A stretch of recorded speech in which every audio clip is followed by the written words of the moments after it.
नमस्कार दोस्तों, उमेश का इंस्टीट्यूट में आपका स्वागत है। आज मैं आपको सिंपलीफिकेशन के प्रश्न कराऊंगा, तो इस वीडियो को पूरा देखना। चलिए स्टार्ट करते हैं। पहला सवाल है, यहां देखो √5 plus √3, √5 minus √3 minus √5 minus √3, √5 plus √3। इस प्रश्न में सबसे ज्यादा इंपॉर्टेंस होती है ये जो साइन है इसकी। अगर यहां पे प्लस का साइन है या माइनस का साइन है, बस इसी को इंपॉर्टेंट मान के चलेंगे आप। अब देखो यहां पे माइनस का साइन है, अगर जब यहां माइनस का साइन रहेगा तो क्या करना है, आपके पास दो ही संख्या है, √5 और √3। सभी जगह यहां पे भी वही संख्या रिपीट हो रही है, तो आपको √5 और √3 इन दोनों का गुना कर देना है। जब यहां माइनस होगा तब इन दोनों का गुना कर देना है, 5 का और 3 का गुना कर देना है, और इनका सभी का गुना कर देना है फिर 2 से। ठीक है, चलिए 2 से गुना कर रहे हैं। 3 पंजे 15, तो रूट में कितना आ जाएगा 15। ठीक है, दोनों का गुना किया √15 और गुने में 2 है, बस 2√15 किस ऑप्शन में है ये देख लीजिए, 2√15 बी ऑप्शन में है। ये सवाल का सही जवाब है। अब देखते हैं अगला प्रश्न। अगला प्रश्न है, यहां पे भी वही सवाल है जो अभी अभी हम करके आ रहे हैं, लेकिन फर्क कितना है कि यहां पे प्लस का साइन है।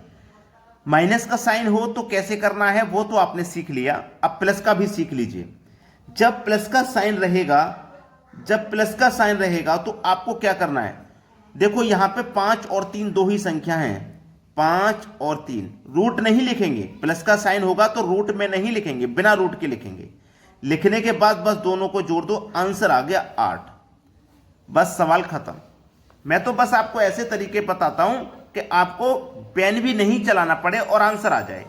क्लियर हुई बात। जब प्लस का साइन रहेगा तो 5 और 3 दोनों को जोड़ दो, आंसर आ गया। और अगर माइनस का रहेगा तो दोनों का मल्टीप्लाई करेंगे रूट के साथ में ही, और फिर उसका 2 से मल्टीप्लाई कर देंगे, जो मैं पिछले क्वेश्चन में सिखा दिया है। अब देखते हैं आगे। अगला प्रश्न है, अब इस प्रश्न की मैं बात करूं तो यह भी वही प्रश्न है जो अभी अभी हम करके आ रहे हैं, प्लस वाला। 5 और 3 वही संख्या है, प्लस में भी है। फर्क इतना है कि यहां पे स्क्वायर दे दिया गया है। अगर ये स्क्वायर नहीं होता तो हम क्या करते, 5 और 3 को जोड़ देते, 8 आंसर आ जाता, क्योंकि प्लस में। अब ये स्क्वायर में दिया गया तो क्या करेंगे, आप प्लस का साइन है ना, तो वैसे ही करो, 5 और 3 दोनों को जोड़ो, वैसे ही करो, 5 और 3 दोनों को जोड़ो। 5 + 3 जोड़ा तो आ गया 8। अब 8 आ गया ना, आपको स्क्वायर दिया गया तो आपको इसका स्क्वायर करना है। 8 का स्क्वायर किया तो 64। अब देखिएगा ऑप्शन में 64 है, लेकिन इसको सही मत करना, इसको सही मत करना।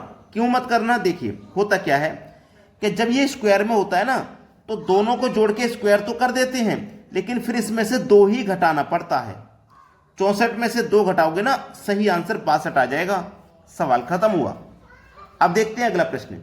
अगला प्रश्न है दोस्तों, ये प्रश्न ना आपको देखने में बड़ा ही कठिन लगेगा, और ये एसएससी सीजीएल 2015 के एग्जाम में आया था। मैं आपको ऐसा तरीका बताऊंगा कि आपको पेन भी नहीं चलाना। देखने में तो बड़ा कठिन लगेगा ये। देखो करना क्या है इस सवाल में, जो संख्या ऊपर है वही नीचे है, जो ऊपर वही नीचे। फर्क है ये कि ऊपर प्लस का साइन, नीचे माइनस का, ऊपर प्लस नीचे माइनस। फिर क्या हुआ, ऊपर माइनस नीचे प्लस, ऊपर माइनस नीचे प्लस, यही तो हुआ। संख्या बिल्कुल वही है। जब संख्या वही है तो करना क्या है आपको, कि ऊपर कितना भैया 3 लिखो, यहां ऊपर में कितना है 2 लिखो, यहां कितना है 3 लिखो, यहां कितना है 2 लिखो। जोड़ दो भाई सबको जब आपने जोड़ा तो 10 आ गया। बस यही तो आंसर है, यही तो आंसर है। बताइए कितना समय लगेगा आपको ये सवाल करने के लिए, 10 सेकेंड, 20 सेकेंड, या फिर माइंड से ही सोच के बता दोगे कि इसका आंसर ये है। क्लियर हुआ ना। लेकिन सभी बच्चों से मेरी रिक्वेस्ट रहती है कि वीडियो को हमेशा लाइक किया करें। ठीक है दोस्तों, धन्यवाद।